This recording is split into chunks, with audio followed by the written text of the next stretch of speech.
A jive symphonic funk of off-tone melodies and open-tone vibrations. It's life. Couple back. Yo. What's the deal, man? Hey, what's up, dude? Not much, man. Welcome, everybody. Kendrick Dial. What's going on, man? What's going on, bro? How you doing? I'm good. What you got the whole little setup, huh? Yeah, I'm trying, man. I kind of ran late getting to that. I was doing some lessons and stuff, so. Oh, gotcha. Oh, yeah. You still teaching and all that good stuff? Yeah, I've been doing some teaching online. Okay. I actually got hired at State in Mesa. Yeah. Oh, Mesa too? Yeah. I know about State. Oh, yeah. So my old teacher kind of hooked it up, Bob Boss. Oh, bet. It's the best kind. So, yeah, man. How you been? I've been good, man. Just moving and grooving, working, creating. I'm doing coaching and counseling. So, Cool. seeing. That's what I'm doing tonight. I'm seeing some clients. So we in between sessions. I got Cool. another session at 8. So. All right, cool, man. Yeah. Yeah, dude. I'm just I'm glad you're here. I've been trying to reach out to people that I know, and just stuff we could do. So Yeah. You know what? I just thought about it. I need to play you some of the stuff you did. Oh, I forgot. Yeah. Dude, it came out nice. Yeah, the one that we did in down in Barrio Logan. Yeah. Yeah. Okay. Cool. Yeah, you have to send me some stuff or. Yeah, I need to finish getting it mixed. Oh, okay. Cool. Nice. Yeah, but it's some real tasty stuff. Ooh, man, I can't wait to get it to you. Oh, cool, man. I'm stoked. Thanks. Yeah, I had a great time. Yeah. No, it was dope. I actually I got some actually some other stuff. I just been in this like real just creating and just kind of see what I can do type phase. So nice. So what have you been up to? Like I know that's the thing is that you're always up to some cool stuff. Yeah. So right now I've just been kind of getting into the production side of things. Okay. Because I think that was my little, I won't say weakness, but that was I don't play instruments. And so kind of building up my confidence in that realm. Right. And just kind of like knowing that I have an ear, but because I don't have that practical background in it, that was kind of like shaking me a little bit. So I've been just allowing myself to really just kind of dive in this space and really just kind of, hone and trust my own instincts as it comes with stuff. And, Because that's the thing. Like you hear that stuff. Yeah. You know what I mean? Yeah. So just been doing that. I just got a placement. You remember Alicia Champion? She just put like a Facebook request out and, looking for tracks. And so I submitted a track to her. It's going to be used for a movie. Okay. So that was a cool little confidence booster. Oh, nice, dude. What movie is it? It's called Follow Her. Okay. It's an independent film, so I'm not sure of all the details yet. It's supposed to be out this year though. So nice. That's cool. Yeah. So we're doing that. So just doing like a lot of writing and creating songs. And then because I want to do like a lyrical groove album, and I want to do like my own EP, at least an EP, a solo EP or whatnot. So okay, nice. So yeah, that's cool, man. Well, why don't you talk about like some of the stuff you've done and like lyrical groove, and I don't know. I'm trying to think of how I even met you first. No, and it had to be a minute too. Like I don't even remember, to be honest. No, you're right. I'm trying to say, who all was you playing for? Oh, man, I must have been through like. I'm trying to think, man. It must have been. What's that? Tori, maybe. Yeah, maybe like Tori and maybe Tim, or yeah. Tim Newton. Man, that's someone I gotta call. Is Tim? I haven't talked to him in forever. Right. But yeah, maybe in like Steve-O and Abe. I don't know. Like I guess just like from I don't know. I just kind of seen you around all the time. Yeah. Because maybe playing at church. Yeah. Or whatnot. I think I just met this. Like I just knew people that knew you, or I don't know. Yeah, it just really just kind of came together. Like, or maybe it was from like, cause I went a couple times to go check out The Was it Neo Tuesdays. Soul? Yeah. Okay. I only went a few times though. And then Right, I right, probably right. saw you and I don't know, yeah. Did you But play? Did you ever play with anybody down there? I played a couple times. Okay. Like a couple times with Abe and Lonnie and Yeah. Brittany Right. and yeah, just different stuff. Got you. But Um, yeah, man. So, being with Lyrical Groove, dude, I trip out. It's been like 10 years. Like right. we initially started and even just going through that metamorphosis of, how bands go. Hmm. GK's in the army now, a drummer. Oh, okay. Mike, who's a keyboardist at the time, he's married. He's kind of doing like, he has a hot dog stand in PB. Okay. Doing that. My guitarist, other Mike Token, we still hang out. We actually do a podcast together called Black and White Questions. Oh, nice. Black guy and a white guy talking about, the stupid questions that people can ask, but kind of focused around more so our relationship. So nice. we It's try to called what is it called? Black and White Podcast? Black and White Questions. Questions. Yeah. Okay. All right. So, he has his own construction business. And so we still link up and talk music and all that crazy stuff. Nice. And then who else? Cubby's still around. For sure. Gigging with any and everybody. Yep. Me and Brisa still working. We'll collaborate, collaborating for this particular project. We collaborated a little bit for her last project. For her album. I heard it. It's nice. Yeah. So, and so it's cool because I'm getting to see her kind of do her solo thing and her get out there and kind of wear all these different hats and everything. So that part's there. So yeah, man. So just all this stuff. Do you know what's funny is that Cubby is the one who got me my first church gig. That's how I got in the church scene. Oh yeah? Yeah, it was from him. Because he hit me up and was like, hey, we need someone at this church I'm at. And that's kind of how I started. Okay, yeah. Yeah, it was from just like from him actually. Gotcha. Now that makes sense. Yeah. So, because he's out in the one in Eastlake, which is right down the street from our studio. Right. So okay, it's like right across the way. Yeah. And Gotcha. And then I ended up moving over to this other one. I saw well, actually from Tim, really.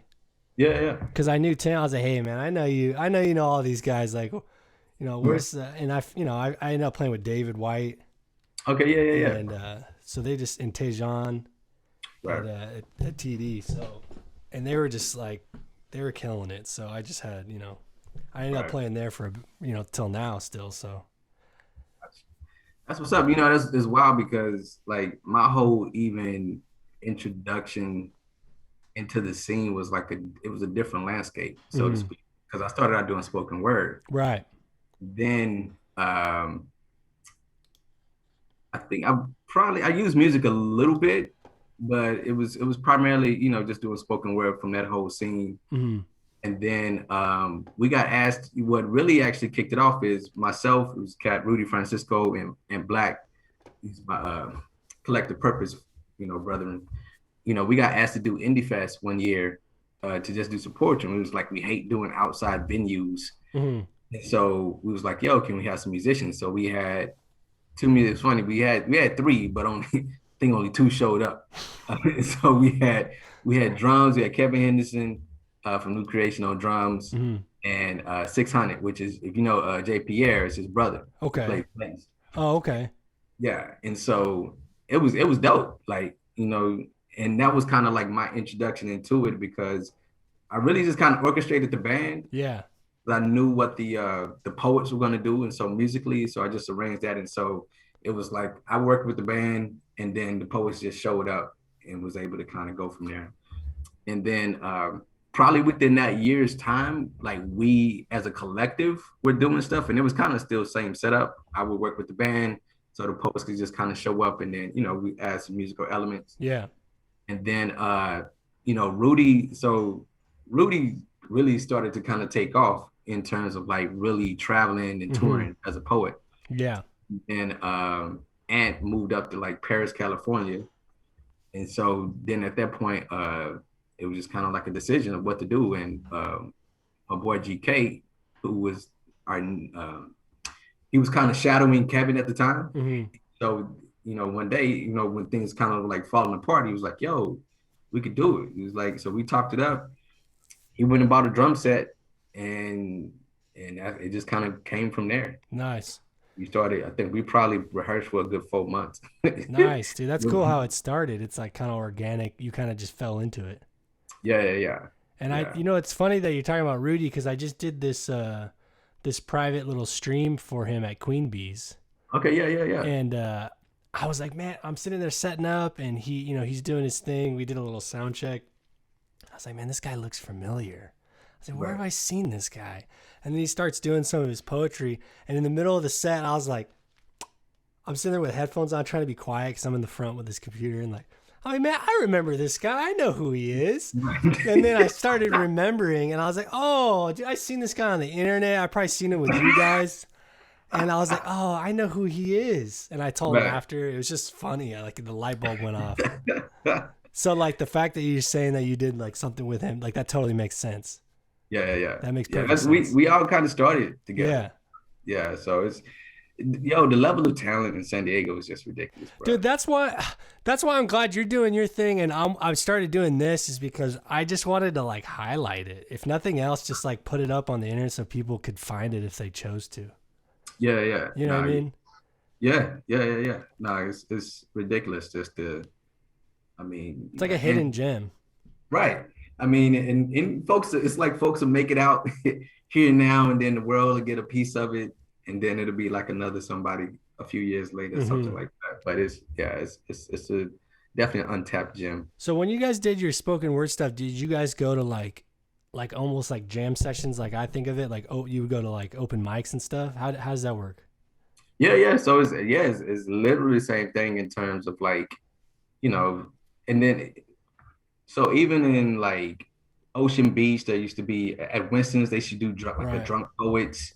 And so it would be like, you have your coffee shops and whatnot, or kind of more like the neo soul vibe type spots. But then, you had those random, like Winston's, or like drunk poets, like, there's no way y'all could really be here for the poetry. But it would be that little, niche of an audience that would be there. And then with the slams, which I didn't get as much into the slams aspect of it, is I think that's around the time I really started to dive into the musical side. Okay. But with the slams, it's like if you imagine maybe like a battle of the bands, like a slam happening like once or twice a month in different locations, or 2 or 3 times a month in different locations. And so it was just really like a breeding ground. If you ever read The Talent Code, it's a book called The Talent Code, and it talks about how you get so such dope talent in these just various random places at times. And it talks about just that part of like that intentional practice, that place of like operating from a limited space. And San Diego was kind of like that when it comes to like an audience. Like if most performers, if you make it here and you can build like a real dope following and whatnot, I have no qualms that you can go anywhere else and kill. I see what you're saying.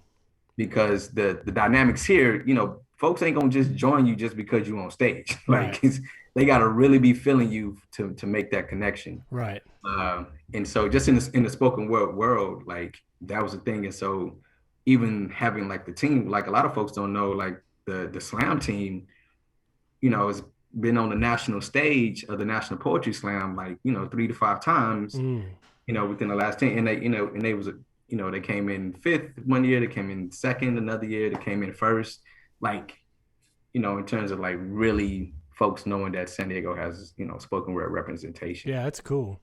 Yeah. Man, is there anywhere, I mean, I guess it's a bad time to ask, but like where is like there anywhere before like pandemic that, you would go to? Like what are some spots that maybe will come back?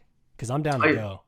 Yeah. So, well, God willing, Queen Bee's still around. They do, the Tuesdays. They would be over there Tuesdays for Lyrical Exchange. Oh, okay. And then you guys even did some, or Blake was with Blake's thing at the coffee shop. What's it called? Public Square. That's it. Yeah. Yeah. So Sunday Soul, they would still have either the Sunday Soul show, give different folks, or they might do other events, throughout the week.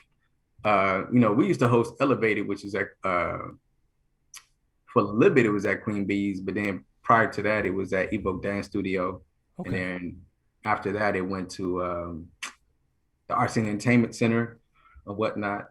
And so trying to see what else. I mean, and it's still a few spots that were actually doing things. Express It was another major spot before the pandemic hit, where folks Okay. were going, and they've done some online things too. So Okay. they should be coming back for sure. Yeah, man, I'm down. I'd be down to like go check out some more of that stuff because I feel like it's so similar to like music and like improvising or writing pieces and performing them, or like Yeah. it's so, I don't know. I like going somewhere where it's like I can't do that at all. But like Right. I like being there and just like wait. I'm like, oh, dude, this guy's kill. Like that's tight. Like this is killing. You know, like it gets your creative juices kind of flowing. You don't even realize it. Yeah. No, definitely. Because that's what I kept thinking with Rudy when he was sitting there. It just reminded me. I was like, oh man, I got to see more of this. Like, Right. so that's tight. Most definitely. Yeah. Yeah, that's cool, man. So I can't wait to check out some of these recordings you're talking about. What is that project? That's just some stuff you've been working on, obviously, or like what is it? So one is it's a couple of them. So one is going to be like a lyrical groove Okay. project. So and for that one, what I've been wanting to do is like I want that to be me and Brisa, Okay. like through and through. Yeah. And so I think we're looking at about 9 songs for that one. Nice. Then I got like some solo stuff Okay. that I've been working on. That I have a few more collaborations. Like if you know Marvina, Mm-hmm. I got her on a couple tracks. The sister by the name of Ishay. Okay.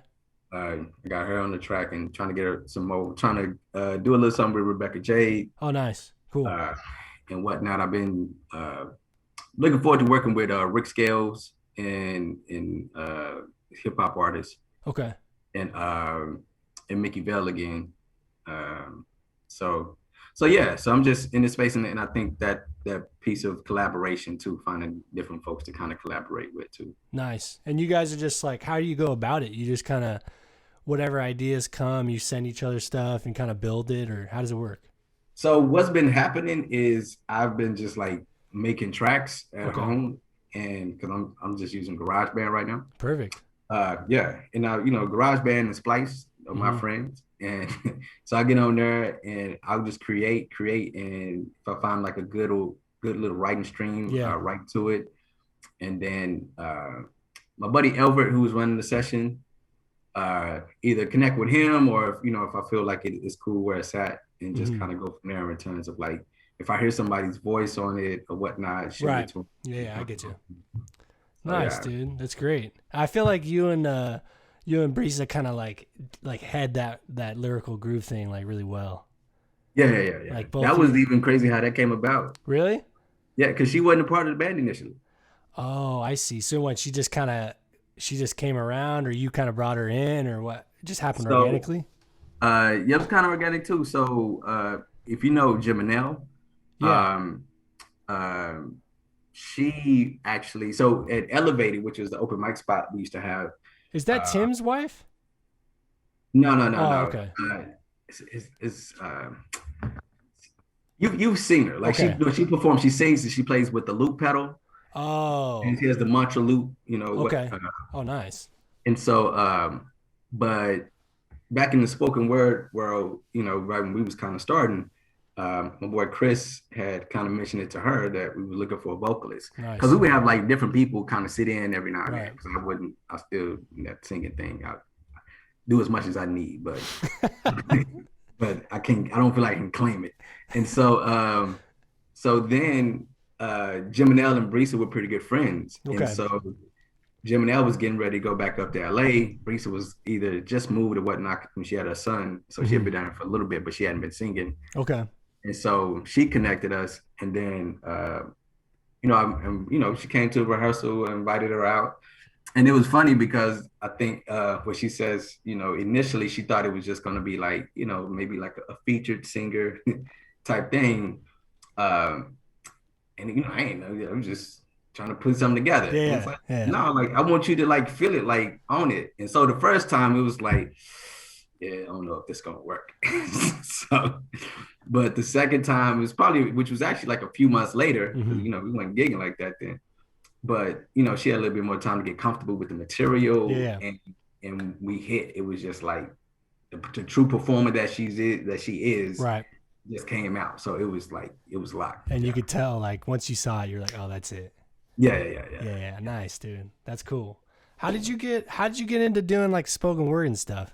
Right. So actually, it was funny because I used to be in the Navy, Okay. I think I knew that. and Yeah. yeah. So and it was, I was young, like I was like I came here when I was 20. Okay. And so what happened was I remember being on the ship and I was stationed in Japan and this young lady had asked me uh you know what I want to do. And at this time I just been reading like a lot of like literature and stuff like that, black literature and poets and stuff like that. And so I was like, yo, this is something I really want to do. So I would start writing and then I would email stuff back home to my folks in Dallas. And I just got a lot of encouragement to keep going Mm-hmm. and it's good and everything. And so I think she'd asked me someday, like, how you gonna do it? And so it always just kind of stuck with me about doing that. So when I got to San Diego, I looked up the poetry spots, Nice. Like the started going, sessions. Yeah. yeah. So then started going to the poetry spots, and then a friend of mine, is Cat Melvin Parker. He asked me to come. Um, he actually wanted to do like an entertainment show. So it was this Christian music and poetry showcase called the Psalmist Hour. And so I was doing this stuff then, and I would get invited to churches. But then, he came along. We started doing the Psalmist Hour. So, and I was the host of that, and Mm-hmm. so that kind of gave me a little bit more musical chops too, because I had a band behind me, Yep. and everything. So I would just get up there and freestyle and play off the audience and all that Nice. good stuff. And so it just all kind of just came together from there. That's cool, man. Yeah. Like what kind of you're talking about listening or you've been reading like a bunch of literature and stuff. Like what's some stuff that I probably don't know or stuff you're into? Or like what's something like for me when I think of like playing guitar, like the reason I play guitar is because of Hendrix all day. Right. So it's like what's like some stuff like and I would listen to Zeppelin and it just slowly morphed and then I found jazz once I like Right. what's some stuff that you because the only like poetry stuff that I know, especially like black literature, would be like Langston Hughes. It's all like, but it's all like jazz or you know what I'm saying? Like I'm coming at it from that side. Yeah. So you know what the unbelievable part is? Because like outside of like Paulo Dunbar, who I looked at a little bit because the street at the end of and my grandmother's street in Dallas, the school that was like right down the street was called Paulo Dunbar. So for Oh, whatever reason, that idea around poetry was already was there, yeah. and I dove into it a little bit growing up and writing it and stuff like that.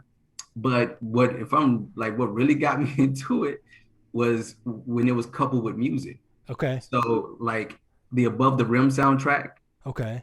uh, it was the track called Big Pimpin', and it's Snoop Dogg and I think Daz and whatnot. But in towards the end of the song, it's this dude that's doing poetry. Right. It's like I pimped my pen in the cold California nights, and the chick didn't freeze up on me when I wanted her to write.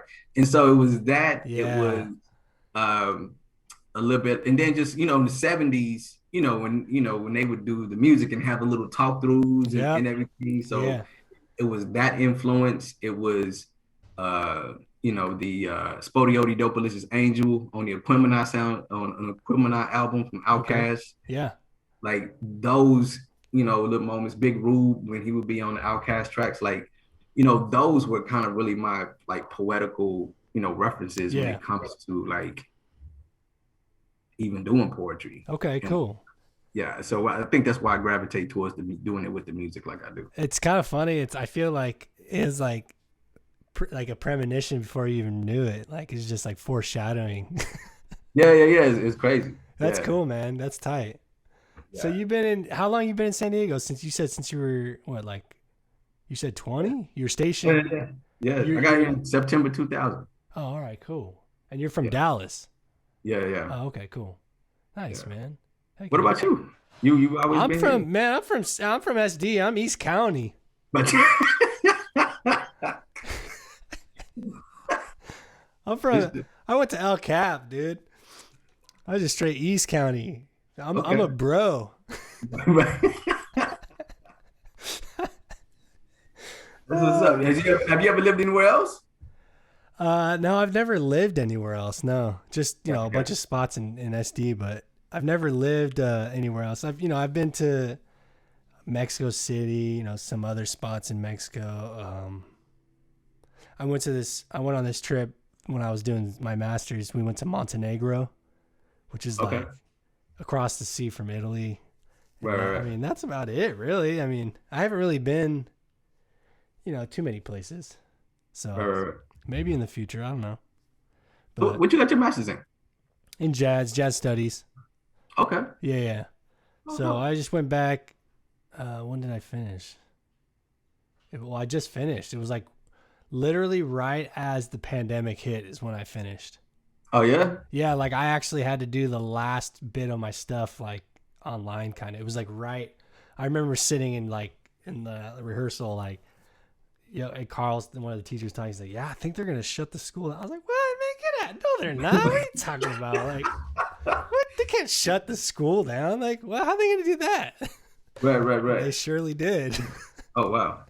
So, but yeah, so I just finished, and then my teacher Bob Boss, shout out to Bob because that guy's great, man. He taught me, a lot of things that I know now, both when I was an undergrad and a master's.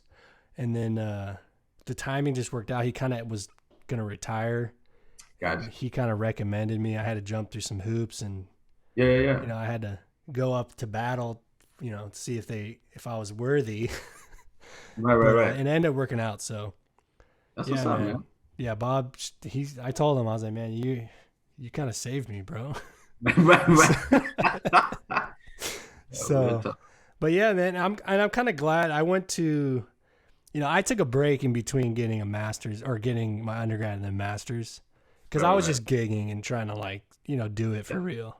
Yeah. So, no, for sure. And I'm kind of glad I did that because I feel like, and then and now in between, after I got my undergrad, I mean, I didn't know what I was doing. I clearly knew I had to practice. You know what I mean? Like, it don't mean it doesn't mean you could prove it yet, but at least I couldn't. So I kind of knew that. I was aware. I wasn't, oblivious to it. So I was just trying to shed, and I ended up getting that church gig. And honestly, bro, just from playing in the church, like that completely transformed my ear.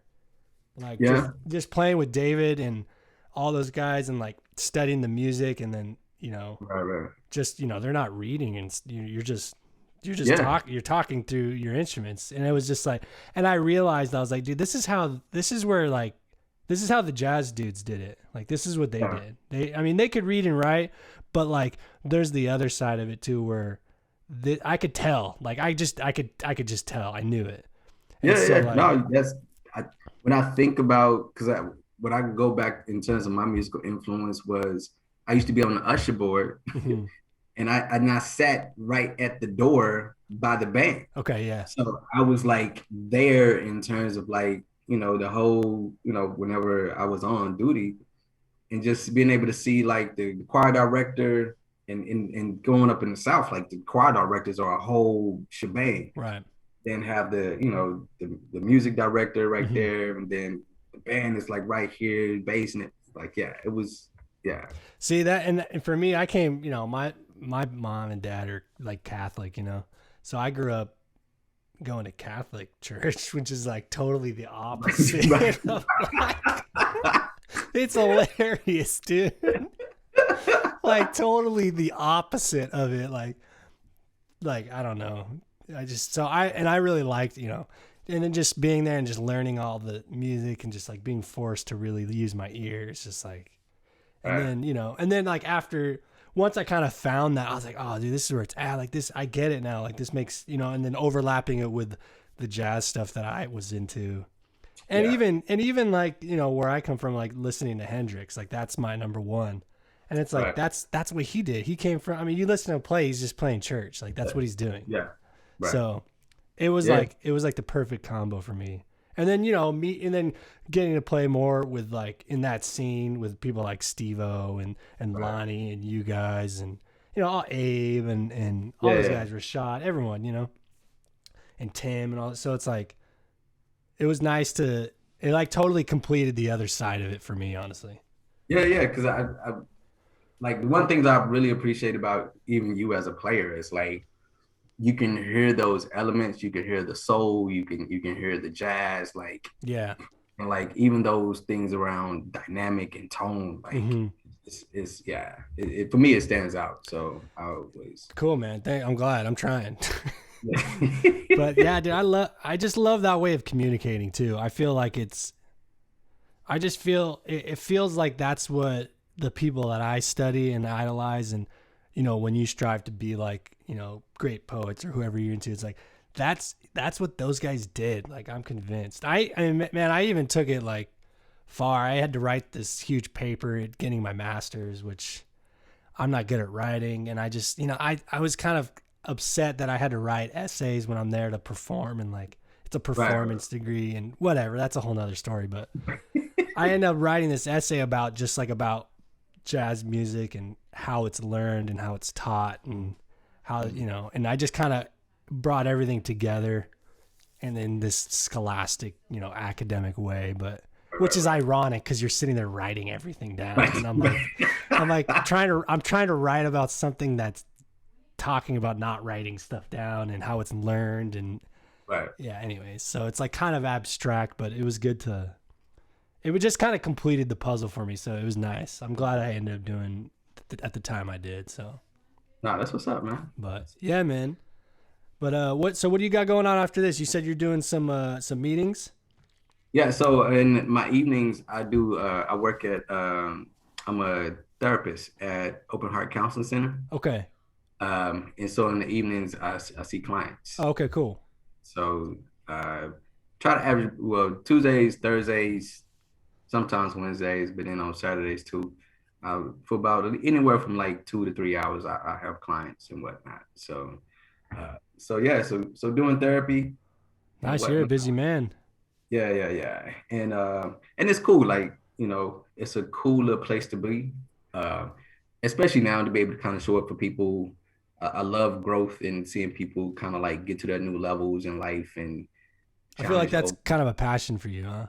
Yeah. Yeah, because I've heard you saying that you do stuff like this, or just overhearing, or you telling, I got to do this thing, or nice. Like it's been very much my process. Like my last 3 years in the military, I was a substance abuse counselor. Oh, see that, I think you told me that. Yeah. So like I just continued that trajectory. Right. Because the other side for me, like I never had like any musical, artistic, like professional development. Mm-hmm. Like even in high school, I went to a science and engineering based high school. I think the 1 year in the 10th, thinking my sophomore year, I joined the concert choir only because we thought we was going to Disneyland. So that didn't last very long. And outside of that was church, like, singing in church, a drill team or church plays and stuff like that. Mm-hmm. So that was kind of my artistic space. And even half the time that was kind of forced on me. Okay. So until I was like that 19, 20 and really kind of dove into it in terms of like, probably the only thing before that was like growing up listening to the radio in Texas. You had all, the oldie station, you had your hip hop, your R&B and stuff like that. So one of the things I used to do was listen to like the oldie station, and when I realized like, oh shoot, they're sampling. Mm-hmm. So when I realized, oh, this is the real song, I would like listen to the older songs to really catch, what songs, because that piece always intrigued me, like the connection between how they flipped the song. Yeah. So that piece was probably my other big connection to it. Yeah, and the history goes deep with that stuff, man. Yeah. Like just seeing how music history has like fallen, like how it's laid, you know what I mean? You kind of see like, oh, this came here. And then once you really look at it. Yeah. It's really cool. Yeah. And even like, so I was teaching at, not this semester, but last semester, I taught the hip hop class at State. Oh, nice. So even being able to like, I think you told me that too. Yeah. Explore the music through those lenses of, the social dynamics of things happening at the time and how that and even where you at, like the instruments, they influence the sounds that you come up with, and the religious aspects of what's going on and how that's incorporated. Like it's all connected. Yeah, So, for sure, it's all connected. Yeah, yeah. yeah, definitely. And I feel like it's funny when you start, especially like for me, when I start explaining like to my students, like this is where it comes from, this is how we're, and then they start to see it. It's like, I feel like you don't really, I mean, unless someone tells you or you're studying that, I mean, how would you know? I didn't know that when I'm in East County going to El Cap. Like, I didn't know that, I had never even heard of what jazz was, you know what I mean? Like, Right, yeah, or just yeah. anything like, or blues or just whatever, just like coming, it's just it's just a different world. Yeah, yeah, totally. So it's cool to see, like, especially in American music, like that it's a melting pot, Right. But that's tight, man. That's great. Yeah, man. I'm glad we did this, dude. Yeah, man, I know, right? You've been trying to connect it for a minute. I've Nah, been trying to get into a performance space. I ain't made it. hey, you come whenever you want, dude. So yeah. Hey, once I get with these projects, I'm gonna probably come see you a few times because I'm gonna need to Yeah, shake some. man. I'm down, dude. Come whenever you want. And I was reaching out to or I texted Brisa. Hopefully we'll do something with her. Oh, yeah. And, yeah, I just been trying to reach out people that I know or people that know someone that I know or whatever. Yeah. Just trying to reach out to some different people and like kind of highlight the scene, just put some stuff, I don't know, just for fun, like. Right. And especially right now where it's like I'm kind of digging the whole Zoom thing. Like everyone talks like they hating on it, but I kind of like it just because it's like, hey, just meet me on Zoom real quick. Oh no, I can't come. Just jump on Zoom. Yo, for that very reason, I'm not mad at it either. Like, I mean, it get a bad rap, but it's like video phones, like we made those for a reason. Like folks feel like even just the telephone, like to be able to hear a voice, like appreciate the connection, people. Yeah, honestly, man, I think that this Zoom thing or video call or whatever you want to call it. I mean, I guess we do it on our phones too, but like this whole idea where especially you can hook up and have some headphones or whatever. But like I feel like this is gonna become kind of what like phone calls were. You know what I mean? It's like at first, like, man, don't call me, just like come see me, or don't text me, they just call me. But now it's like it's just so convenient. I feel like, especially if you kind of can plan it out. Yep. It's like I almost feel like more productive because it's like, oh, I gotta, like, honestly, especially just for teaching, it's like instead of having to drive all these places and then like come back and then drive, and then I gotta go here. Yeah. Or it's like, oh man, I just stack it up and then I can just continue doing what I was doing beforehand and then immediately after. It's just like the in between time that gets cut out is like so crucial, I think. Yeah. Matter of fact, I really appreciate it because when the things kick back, I'm gonna have to start driving up San Bernardino a couple times a week. See? Yeah. So I'm like, yo, as long as we can ride this out. Matter of fact, I want to incorporate this when we do go back to the regular of like, yo, like, let me do one day. And there's good aspects to it because, like, for example, like I'm just recording this and I can edit later, or you can record it on your computer, watch it back. You can pull up. I really like the idea of pulling up my screen, like, oh, hey, check this out, and then you can see the mouse. It's like, oh yeah, okay, cool. Like, I think it's crazy, man. It's pretty trippy that we can do that like so easily. Right. You know what I mean? Yeah, so. And just for the big shift that's happening, like there's a real shift that I know is going to be as a result.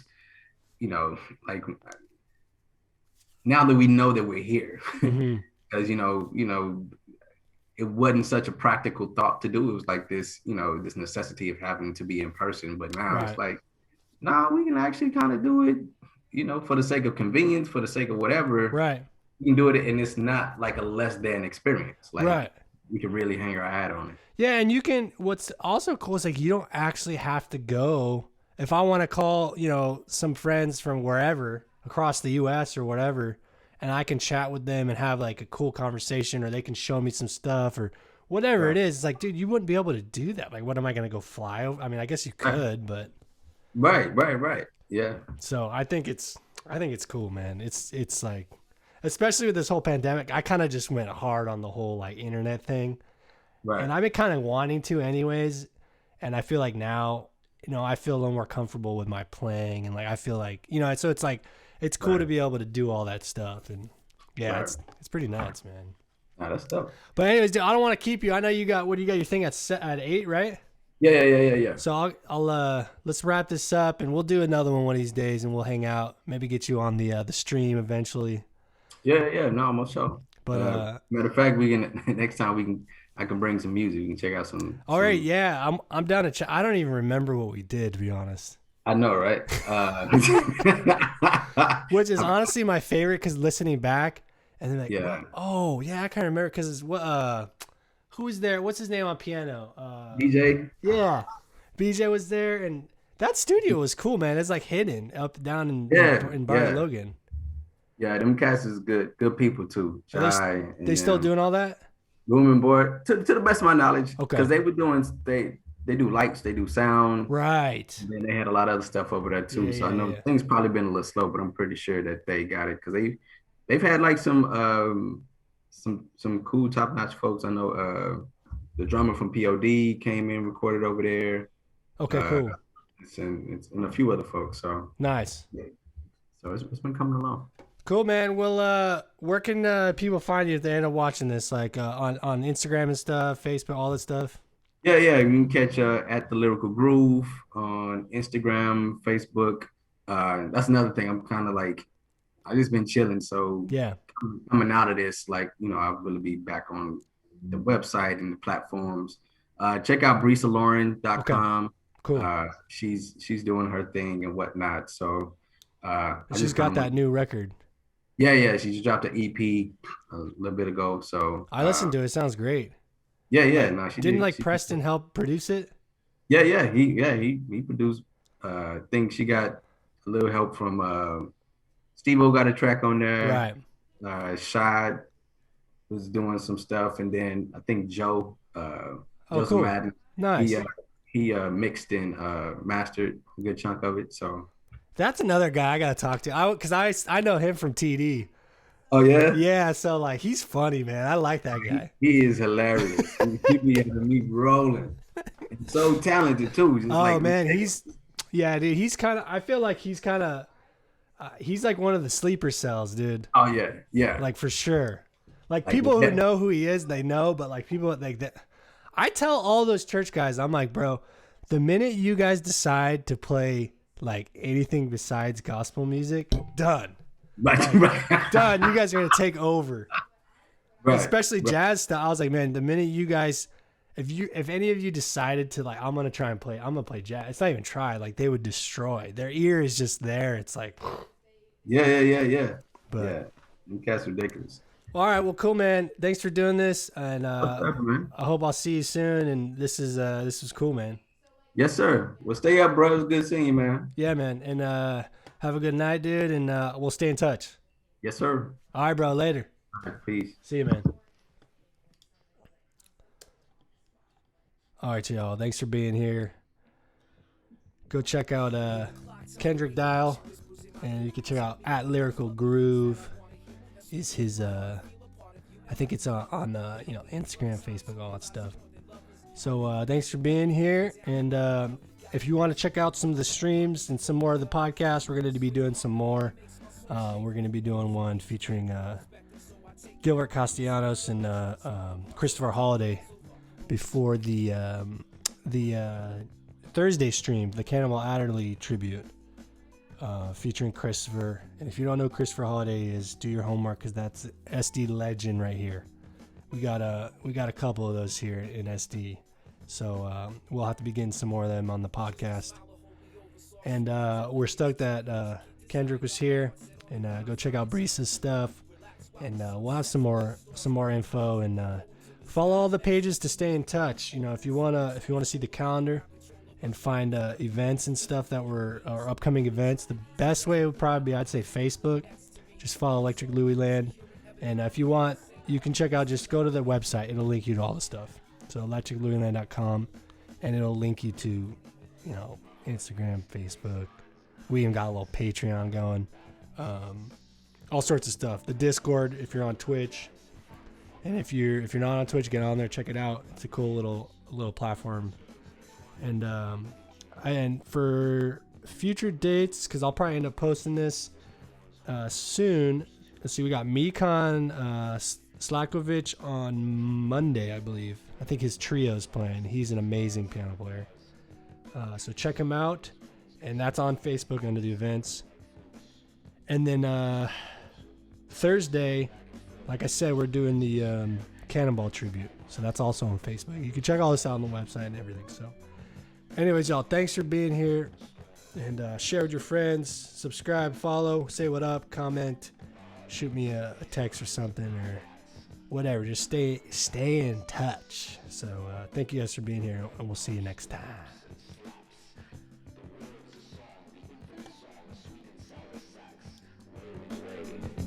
It's life in E. A twang steel string guitar tells my story. 12 bars of blue tone, feet tapping, slapping the concrete, keeping time on the street, strumming up the wondrous something.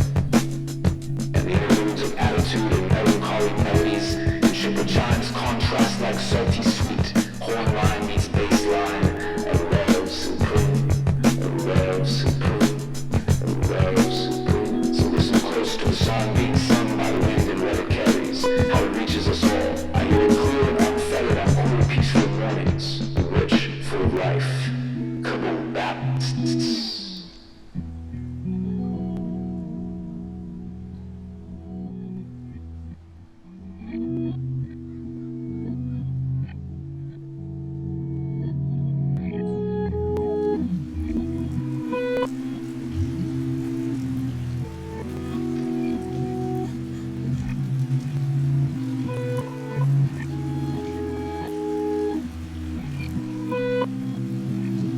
A jive symphonic funk with off-tone melodies and open-tone vibrations.